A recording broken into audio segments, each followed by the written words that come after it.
Good morning mga ka-good vibes! Magmo-motovlog po tayo ngayon. Sa ngayong araw, tayo po ay magpapalit ng spark plug ng ating pong Sniper 150. So kung makikita po ninyo, napaklas na po natin yung kanyang side fairings mga ka-good vibes.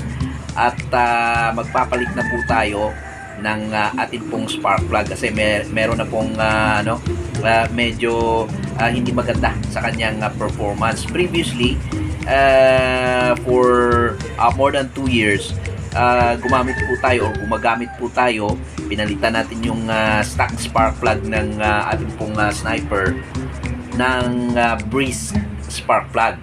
Maganda naman po, in fairness sa Brisk spark plug, maganda naman po yung performance niya. Ano po? So, dahil nga sa katagalan na, nag-deteriorate na yung kondisyon ng spark plug po natin. Pero gumagana pa naman. Hindi na po natin pinaabot sa punto na mabasted na po yung ating spark plug. So, sa ngayon, papakita po natin yung ating pong dating spark plug, yung Brisk, no?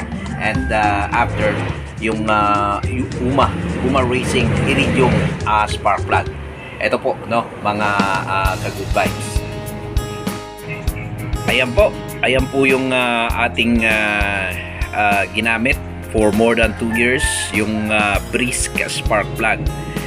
Napakaganda pong gamitin po ito, suitable for performance use. Ano po, pwede ring racing, o pwede ring pang daily or normal use. Ano po ang Brisk spark plug. So sa mga mahilig magmotor dyan at marunong mag DIY or magkumpone by themselves, alam na alam po yung mga ganitong tawag dito problema at ginagamit sa kanilang motor. Ito po yung ating pong Brisk. Ayan, Brisk performance spark plug. Ayan po. So ipapalit po natin dito ay ang, pasensya na po sa motor po natin, hindi po natin nalinisan yung loob.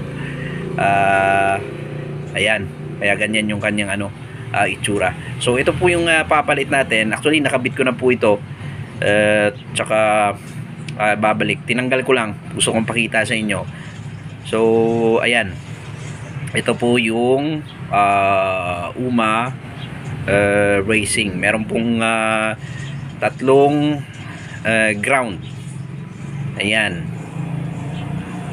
At yung pinaka-tip niya po, yung tawag dito, nagko-conduct ng spark niya or yung apoy, iridium po yan. Yan, ito po yung UMA Racing Iridium spark plug. Ayan.